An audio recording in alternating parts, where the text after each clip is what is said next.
cheers and welcome to the third Raw Squad Chronicles. Today we're going to be sitting down with Kinnlee from Wildly Blended, and we're going to be going over fruits and veggies, which I personally think is probably one of the most top controversial topic. You know, are dogs carnivores? Are they omnivores? Are they herbivores? You know, so we're really going to be diving deep into these fruit and veggie conundrum. All right, and here she is. See, it's loading.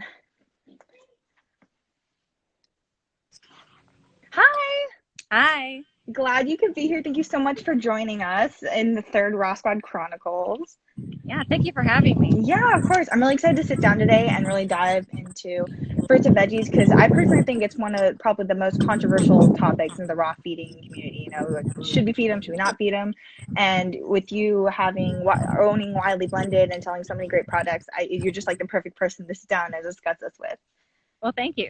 Yeah. So first off, yeah, definitely. So first off, tell us a little about yourself and your dogs. Yeah. So hopefully you guys can hear me. I had to get away from kids. Hopefully the wind is.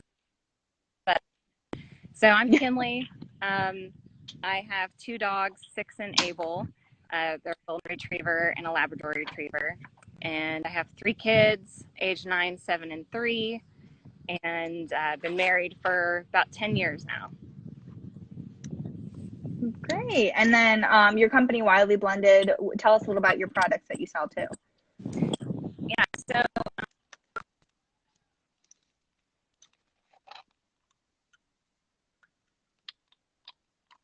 organic topicals like healing products and shampoo, and like flea and tick prevention, hip and joint, all that stuff. Just all natural, organic, good stuff. So, and then you feed both your dogs raw, correct? And did you start raw? Did you always feed raw? So I didn't start raw initially. Like with Abel, I transitioned him at about 14 weeks old.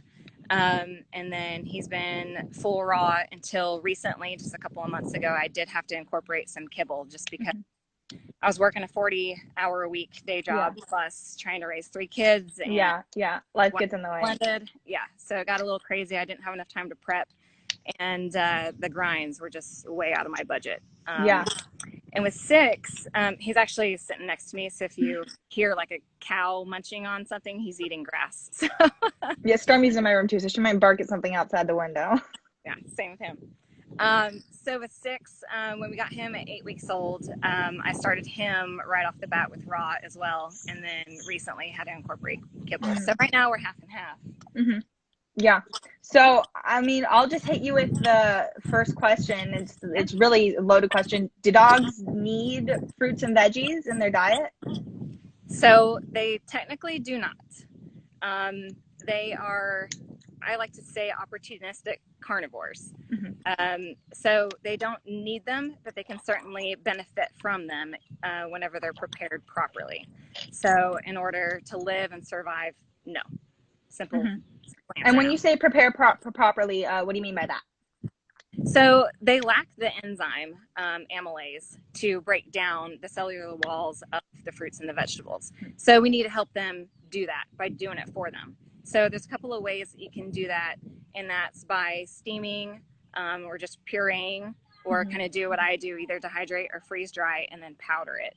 And that way the walls are already broken down and they're able to absorb it. So if they aren't meant to eat them, what are the benefits in feeding fruits and vegetables to the carnivores? And the list is endless. I love fruits and vegetables and I love herbs. They're so full of antioxidants and anti-inflammatories, anti-cancer properties. They can help cognitive function.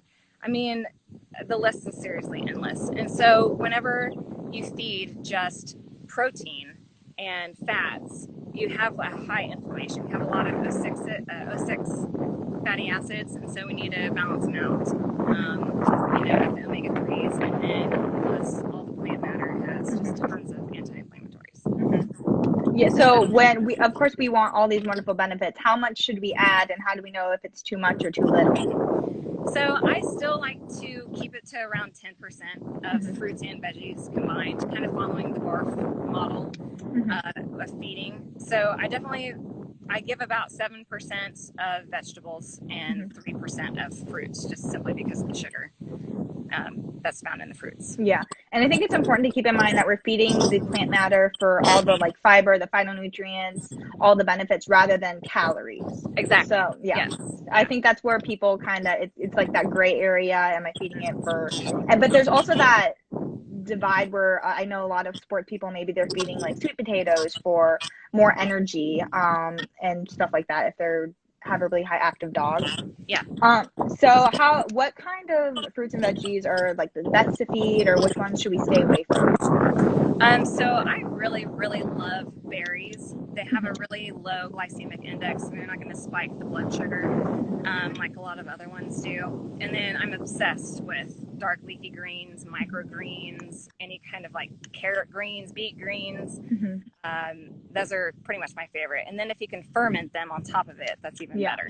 It's because, like doubling up everything. Yeah. Is. It's already pre-digested, and it has a lot of enzymes and probiotics and all of that. So can you explain the glycemic index a little for how that works and why it's important?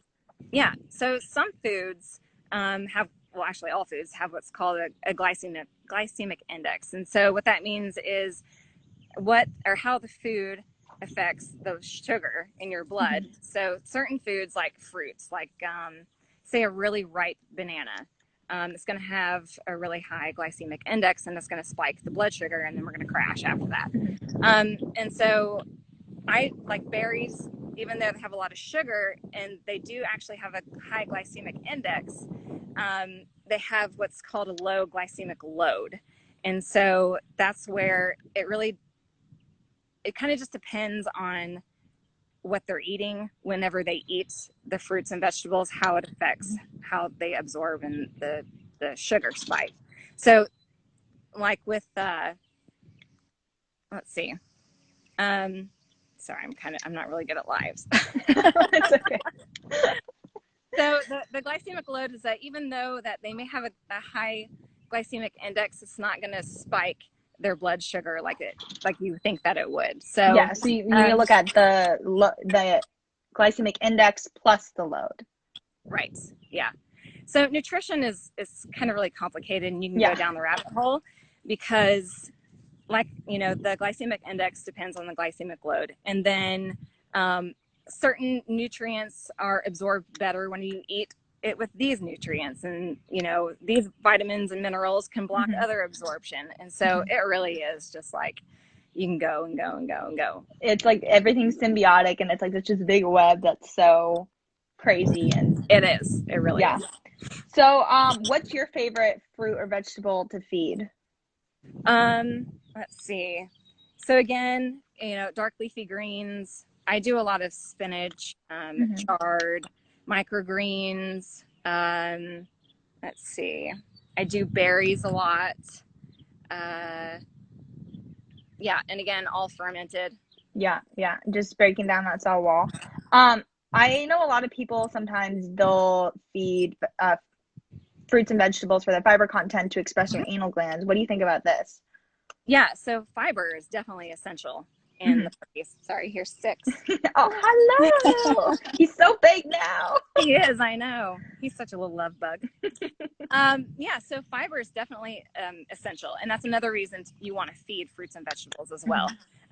Because it can not only help bulk the stool up if they're having diarrhea, it can also soften it if they're having some constipation. So when you give the right amount of fiber, it gives them a bulky stool enough to where it does kind of express the anal glands naturally. And again, the fiber that's fermented in the gut, it goes into fatty acids by the good bacteria that's already there. And then those fatty acids can prevent overgrowth from having bad bacteria in the gut. So that fiber will go to the colon, and then all the beneficial bacteria will just multiply because they eat off that undigested fiber. Exactly. All right. And then I know a lot of people worry about overfeeding vegetation. Like they want to make sure they're not giving too much or of the vegetation. Yeah. Yeah. So, I mean, anything good in excess can end up bad. So, my rule of thumb is everything in moderation.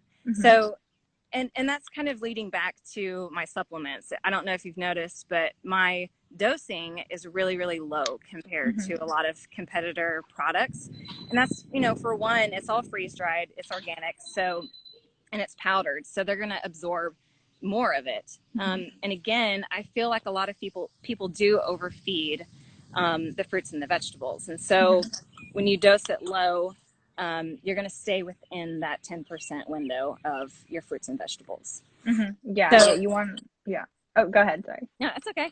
Yeah. So whenever you feed tons of fruits and vegetables, you're going to raise the carb level.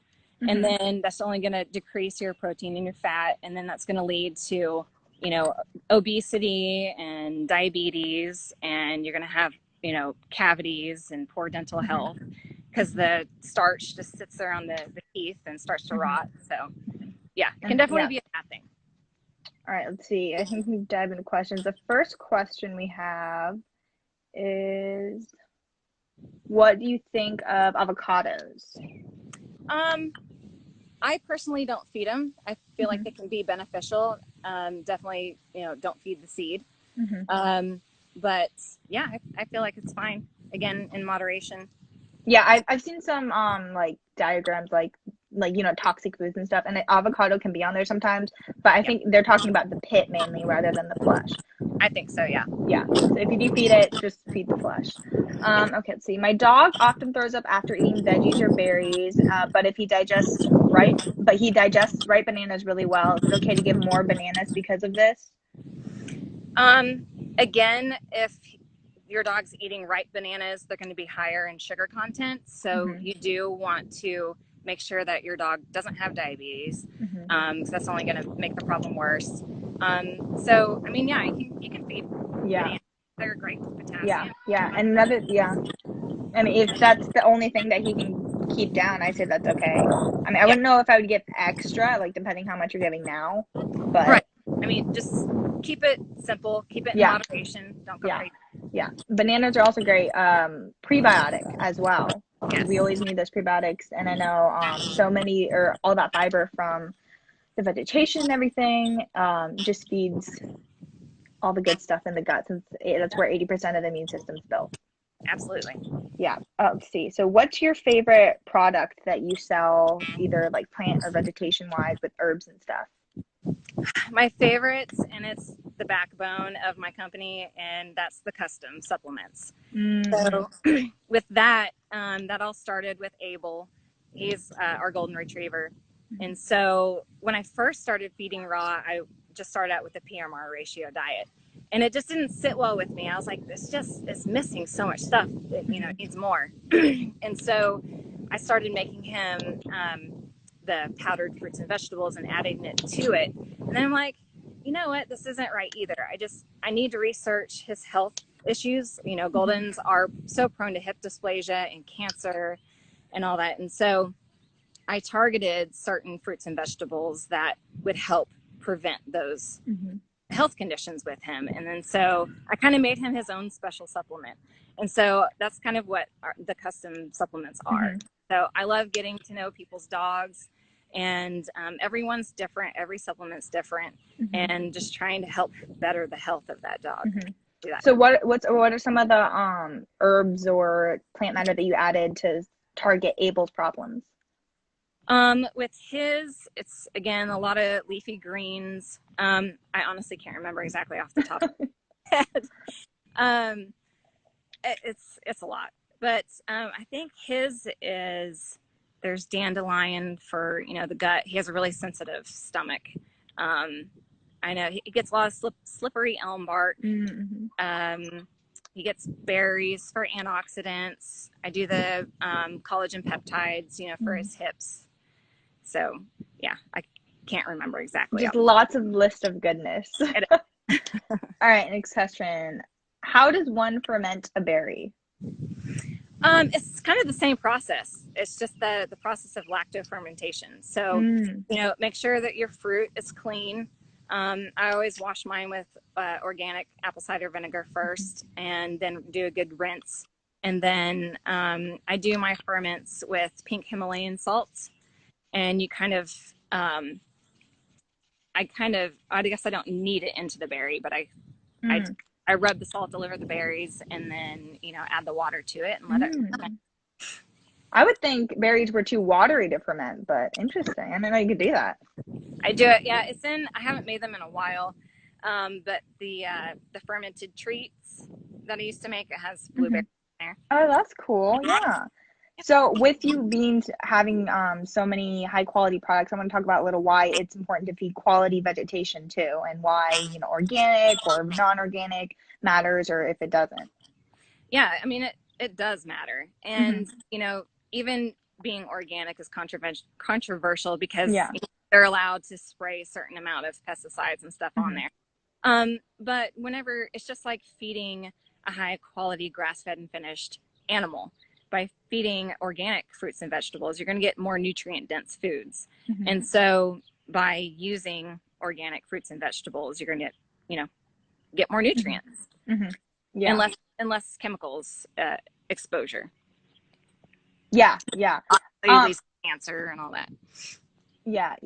And with more and more studies coming out with all like the hazardous effects of the pesticides and herbicides that they use, it only makes sense that we stray away from them.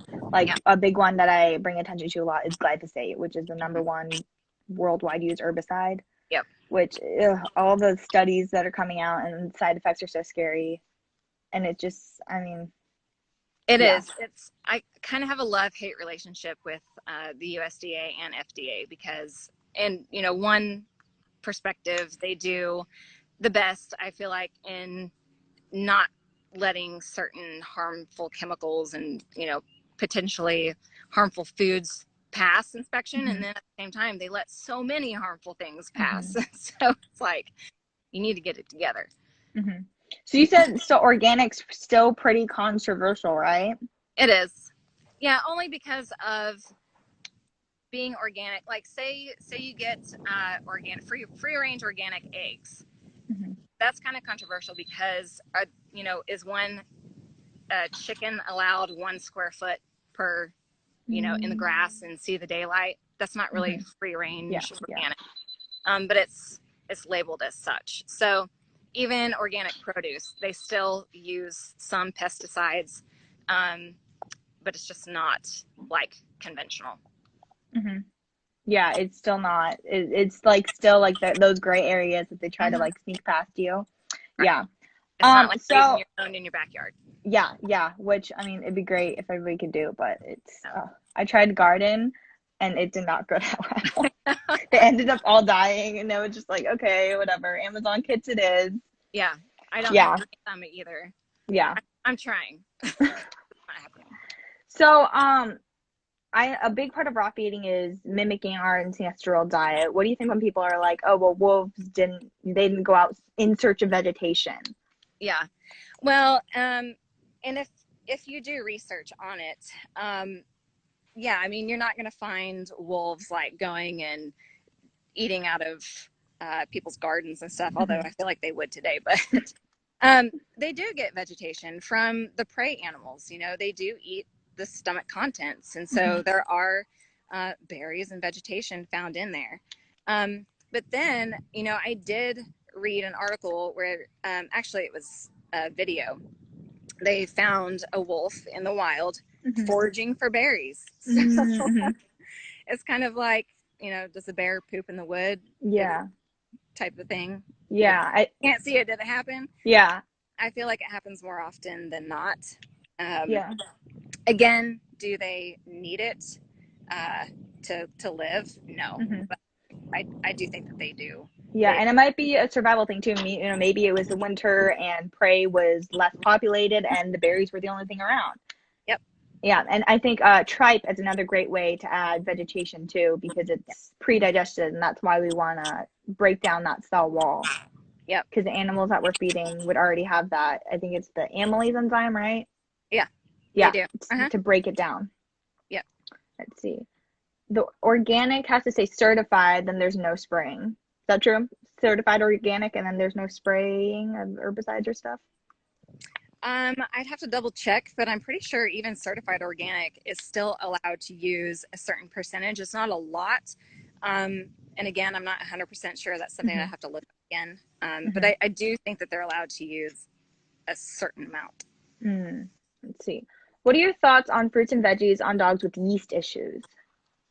So if your dog has a yeast problem, then you need to figure out what the cause of the yeast is. So typically you want to get the gut in order first. So I wouldn't suggest feeding fruits and vegetables until you kind of get the gut right first. And then, you know, either doing the leaky gut protocol or an elimination diet, trying to figure out what the cause of the yeast is. And then you can slowly start adding fruits and vegetables back in. Got it. All right, let's see. Got another one. It says, what are antioxidants and why are they important? So antioxidants, they help fight the free radicals, you know, from toxins. The cell damage, they help repair cell damage that's being caused by, essentially. And so these toxins get trapped in the joints and they cause inflammation. And that's another thing with, you know, my hip and joint supplement is I didn't want to just focus on, you know, hips and joints. I wanted to focus on, well, why is there inflammation? You know, we need to help support the immune system, get the kidneys and liver functioning so that it filter out all those toxins. And then, you know, the dogs are able to utilize the antioxidants from the berries and the food that's in it and help reduce inflammation throughout the body, which and therefore lessens joint inflammation. And then inflammation in that gut is like the birth of all metabolic diseases. It's just like everything. Let's see. Adventures of Odin are our list. If we love your products, I do too. You're like my favorite store ever. Thank you guys. Really random question. I was wondering for your custom supplements, if you or you personally have been in, or how do I want to word it? Have do you use like herbal energetics with all the herbs that you use and stuff? Sometimes it just depends on, you know, what the dog is suffering from. You know, I do look at traditional Chinese medicine and a couple of other aspects like that when I formulate. So it really is just kind of on a dog by dog basis. If I need to know the history and, you know, what kind of medications they're on, if they're having problems with, you know, certain meats or foods. So it can play into it, but that's not like my go-to. Yeah. It just kind of case by case basis. Yeah. Let's see. All right. So happy you can ship to Canada now. Yay. Let's see. All right. Next question. Let's see. What are polyphenols? I read about them a little bit. Yeah. Okay. So polyphenols are found in most plant matter. And so those are like the chemicals that help fight inflammation, and they're antioxidants. They're like the carotenoids and flavonoids that provide all these health benefits and the anti-cancer and heart health and cognitive function. So polyphenols you can only find in plant matter. So that's another reason why they're so important, is because they have so many health benefits. Yeah. And I don't know, I read some like a study or something. I don't know if it was proven yet or not yet, but it was talking about how polyphenols may be what give plants their medicinal properties.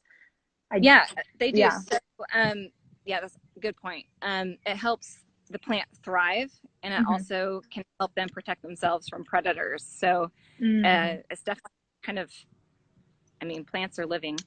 So, the polyphenols are definitely important.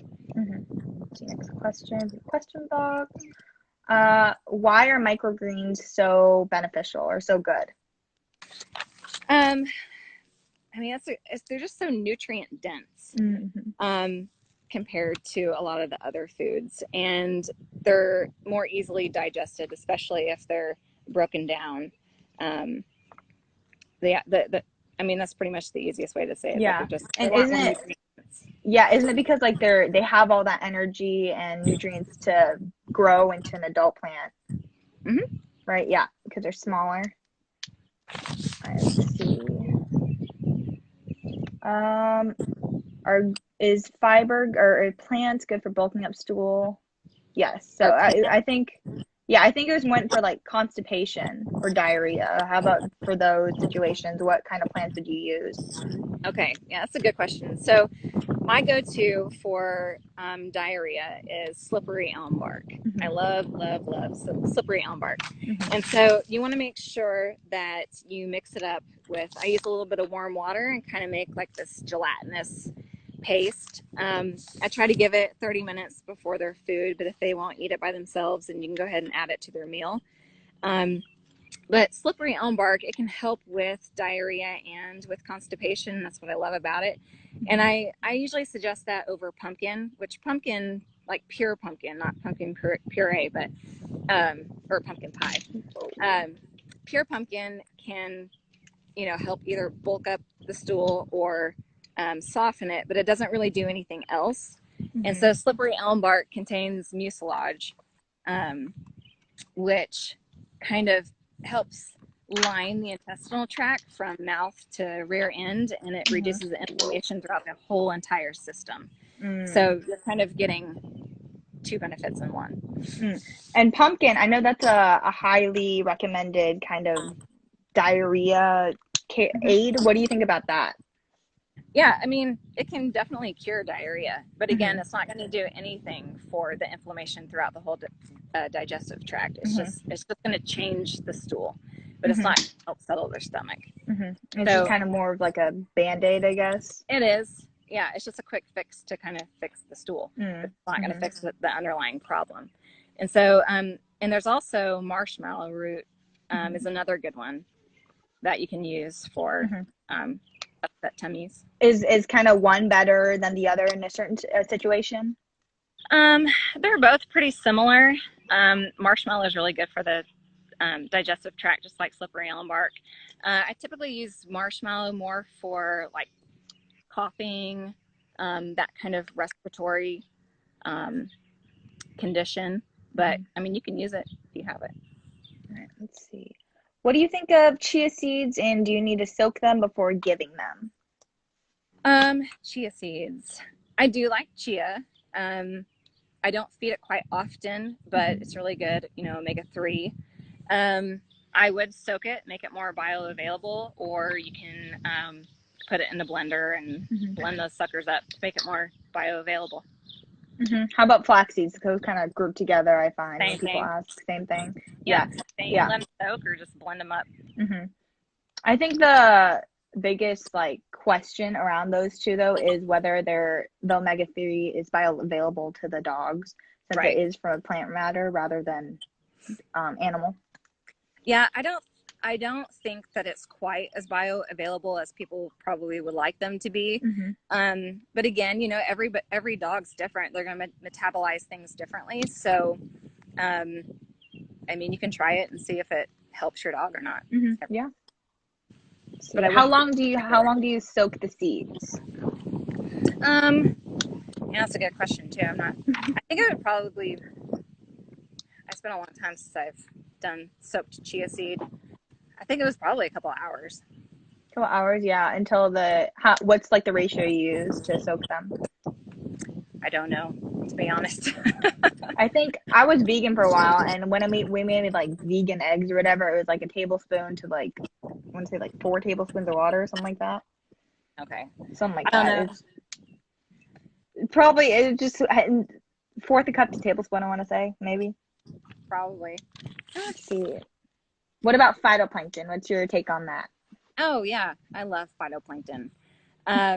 That one, again, is super nutrient dense. The spirulina, all of that is very, very beneficial, and antioxidants, and reduces inflammation. And that's kind of, again, there's a lot of vegetables and fruits that have overlapping qualities and nutrients. So variety, it's just kind of like, feeding a raw food diet. You want to give as much variety as you can, as long as your dog isn't allergic or showing, you know, Mm-hmm. signs of anything Mm-hmm. abnormal. So Yeah. again, you want to feed, I think, phytoplankton, chlorella, spirulina. All of those are super, super nutrient dense. So you really want to start out really small, Mm-hmm. because it can definitely give your dogs diarrhea. Mm-hmm. I know from personal experience. That was not fun waking up to green carpet. Oh no. Yeah, when I first transitioned, I was very stubborn about it, and I decided to do it on a summer week RV trip, and we had them go diarrhea in the aisle as we were driving. It was awful. No. Oh But my I mean, I was really stubborn. I was like, no, I'm going to take up all the freezer space. I'm going to transition. It's going to be fine. They're not going to have diarrhea. Oh, it was bad. Yeah. It was so bad. That definitely tops my bedroom carpet. I cannot imagine being in a car stuck with that. It was so bad. Awful. Yeah. Yeah, so take it slow. It's very, yes. very good. Take it slow. And with anything, not with right. Whether it's meat or the new veggie. Yeah. So are there any precautions we should take with feeding any vegetation? Oh, yeah. So, here's another very controversial one is garlic. Mm-hmm. I'm glad you brought this question up because I get asked this a lot, especially with my flea and tick. I do not use garlic personally. I know a lot of people that do, and they seem fine with it. The main reason I don't is because it is a known toxin, just like onions. And so I haven't been able to find any long-term study done on garlic in dogs. The one that I can find was only a 12-week study, and they considered that a long-term study, and that's a joke to me. Whenever dogs live 15 years. So to me, it's like if I feed just a minimal amount to not see any harmful effects today and tomorrow, but say I give a little sliver of onion every day, I'm probably not going to see any ill side effects from that. But over a period of time, it's just, I feel like it's slowly poisoning your dog, and it can lead to renal failure. I mean, let's say that a little cut each time isn't going to make this huge underlying unseen condition that it could have been preventable, you know? So, it's like what we see with kibble, you know, my dog was fine yesterday, but it's building up over years and years and years, feeding high sugar, high carbs, these mycotoxins and all this crap essentially. And then it doesn't happen out of the blue. It's building up slowly over time. Yeah. Let's see. So should we rotate pre and probiotics as well as any other supplements? So pre and probiotics, I feel like you can always feed those because the prebiotics feed the probiotics. And so it's just, they kind of work synergistically together to promote gut health. So I feel like those ones, you can feed those every day. What was the second part of that question? Do you rotate your supplements at all, or? Oh yeah, So again, you know, anything in excess can be bad. So the only one that I feed like on a regular basis is the flea and tick supplement, and then I rotate throughout all my other ones. My dogs currently don't have any kind of health condition at the moment, so I don't really need to treat them for anything. And they do fast, so I'll do a supplement fast as well as a food fast. So yeah, I would definitely rotate if your dogs don't have any issues. Yeah, just variety, really the key to raw feeding and everything. Exactly. Let's see. Variety and moderation. Yeah.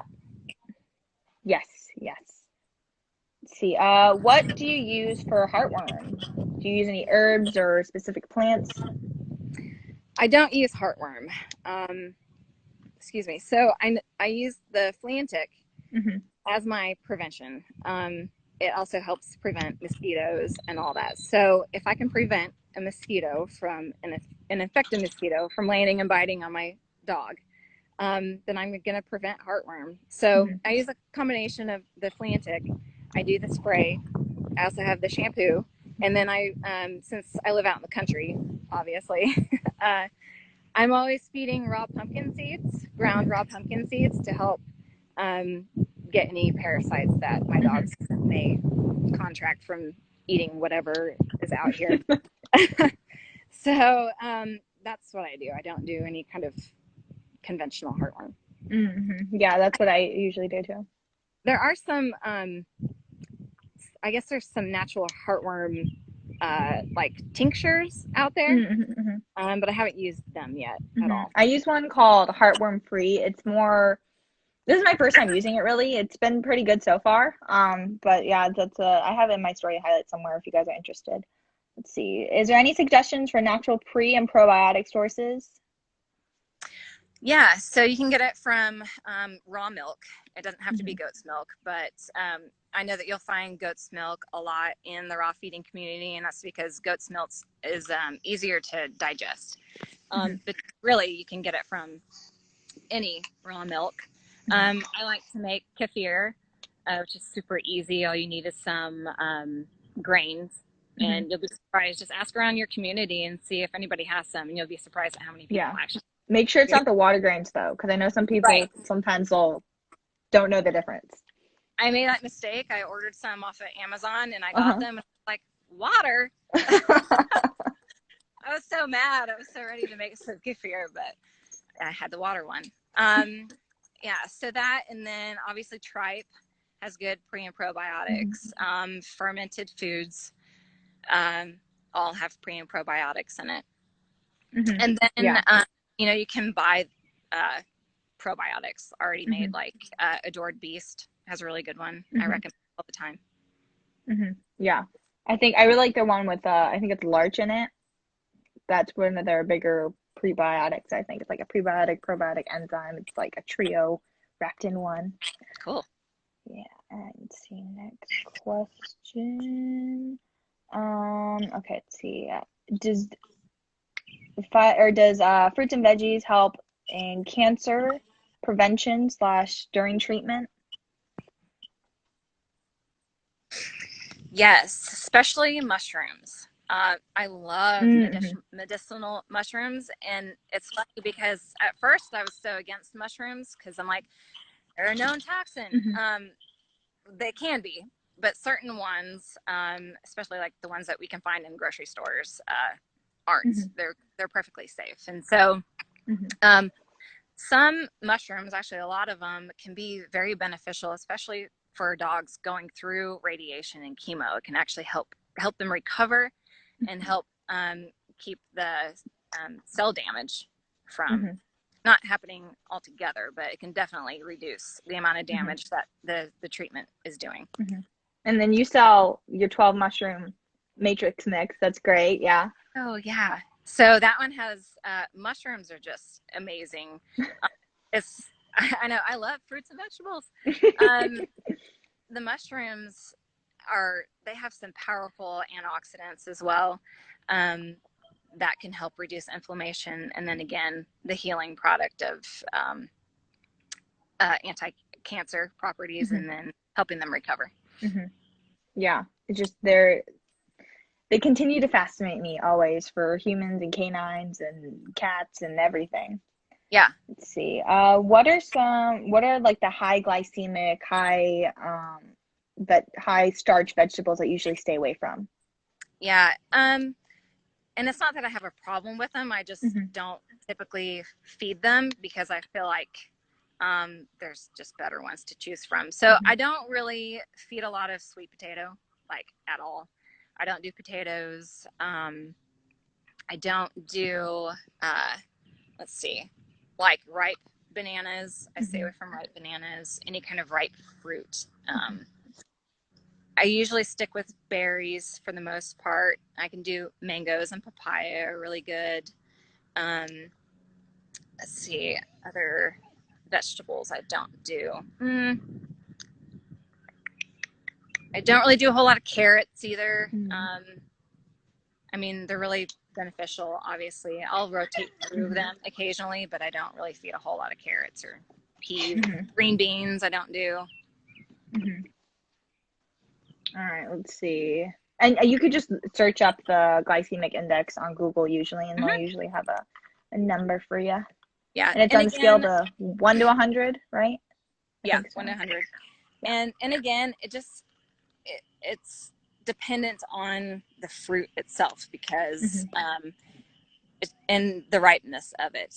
Mm-hmm. So, like I said, the unripe banana is really, really low on the glycemic index, but a really ripe one, I think it's like a 90 with a really ripe banana. So just depends. Yep. All right, let's see. Any suggestions for seasonal allergies? I'm also dealing with yeasty dog, so I don't know if it's detox or seasonal allergies. A detox from I'm assuming the yeast, like, okay, like a kind of a side effects from the yeast. Yeah. So with seasonal allergies, again, you want to there's so many herbs out there that can help with seasonal allergies. You know, I like to support the liver and the kidney and do like a really good immune booster for seasonal allergies. I can't really think right off the top of my head, but I can definitely drop some names after this. And then, yeah, she confirmed it was detox from the yeast. So any suggestions for the yeast? Yeah, so for the yeast, again, you kind of want to figure out what is causing the yeast in the first place. And, you know, once we can get the gut back in order, I like to feed the pre and probiotics. I feel like that's kind of one of the go-tos. Try to stay away from supplements and fruits and veggies. Try to get that yeast under control. And apple cider vinegar, again, is kind of another iffy one on whether or not it really does any good on the inside like it does on the outside. From what I've seen, I love apple cider vinegar, both inside and out. And I feel like that can really help some yeast issues as well. So, yeah, I really would just suggest trying to find herbs that support the liver and the kidney for allergies. And there's some, like, again, marshmallow root, and there's a couple of other ones that help reduce like seasonal allergies and upper respiratory things. There's quercetin. I don't know if I'm saying that right. Bromelain, I think, is another one. Those all kind of help allergies. And then with your custom mixes, do you sometimes target yeast or seasonal allergies? Is that something you do? I think I have done a few of them for yeast, but that's, again, kind of working with the owner, trying to figure out what the cause is, and just trying to cut out other things in the diet along with the supplement. Yeah, I can definitely include some herbs that can help. Just try to filter out all of the toxins. And again, just kind of we have to work together to try to figure out what the cause is and try to get rid of it together. Let's see. Can you talk a little bit more about your blue spirulina, your new product? Oh, yeah.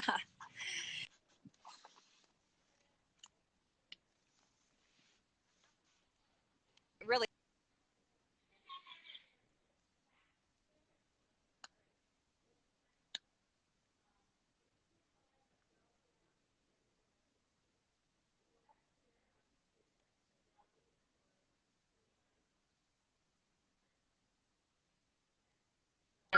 Nutrient.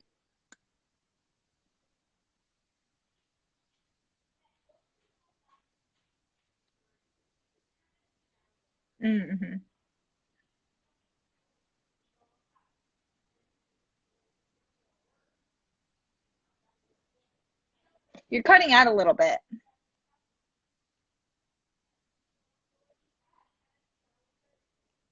Yeah, there you go. There you go. You're back. Okay, good. All right. So, yeah, you kind of cut out in like the middle. So, yeah. So, what we got, blue spirulina, it's really rich. It's really expensive. It is. Yeah.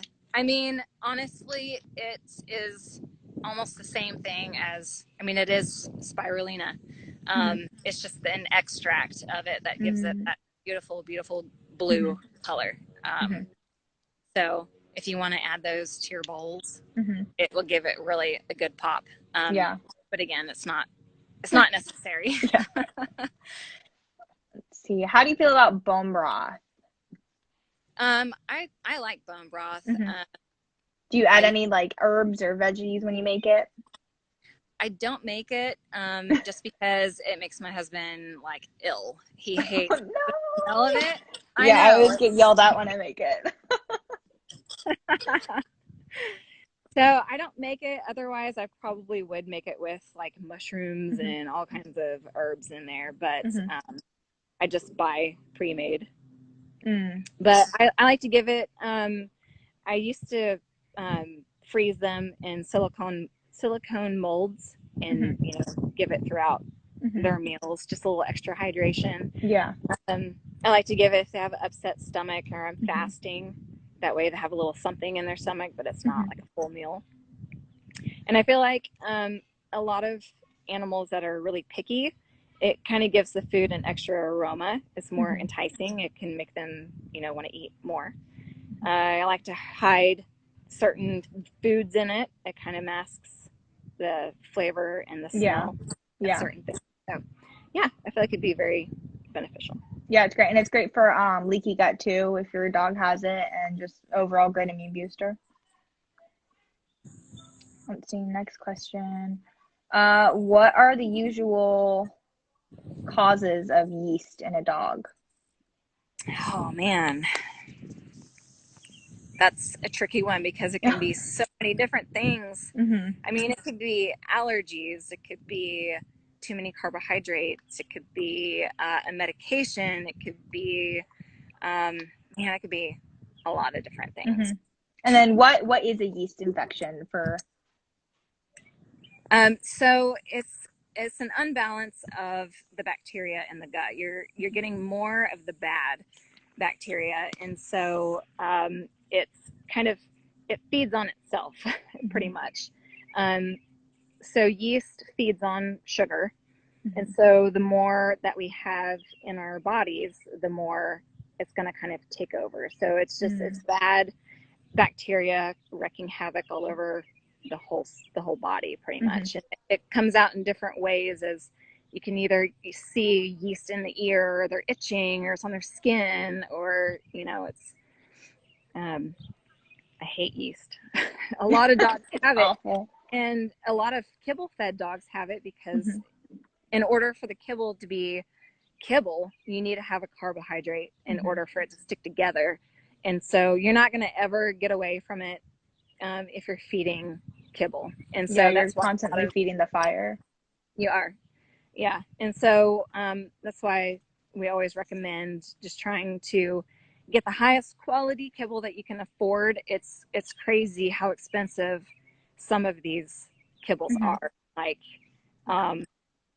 it's not in anybody's budget. And so that's why you want to introduce as many fresh foods as you can. Try to get the carbohydrate down, get some probiotics, prebiotics in there. You can even get digestive enzymes to help break down the food in your dog's stomach so that they can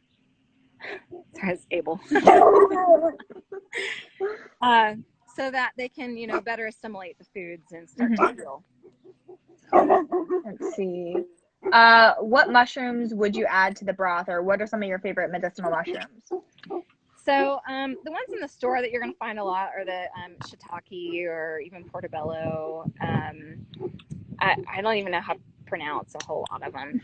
There's lion's mane. Those are really good. I don't even know how to pronounce it. Is it 𝗪𝗁𝗁𝗁𝗁? M-A-I? 𝗪𝗁𝗁𝗁, yeah, I think. Yeah, something. I don't know how to pronounce half of them. But I think the ones that you're going to find in the store are, I would probably go to shiitake mushrooms. And then what are some of them in your 12 mushroom mix? So there's reishi. Oh, I like reishi too. There's reishi, lion's mane, shiitake, 𝗪𝗁𝗁𝗁𝗁 or 𝗪𝗁𝗁𝗁, I don't know. Cordyceps, turkey tail, and then there's 3 that you really won't find in a whole lot of other ones just because they're so expensive. There's black hoof and poria and white jelly. And all those stuff. Yeah. And again, they're so powerful at anti-cancer and anti-inflammatory and all that. And would you recommend, even if you have a healthy dog, feeding these? Oh yeah, definitely. Use them as a preventative. Mm-hmm. You know. And then let's say if a dog did have cancer, do you recommend doubling the dose or? No, I wouldn't. I would still stick within the recommended dose because, again, you can overdo it with anything. Mm-hmm. That's a good thing.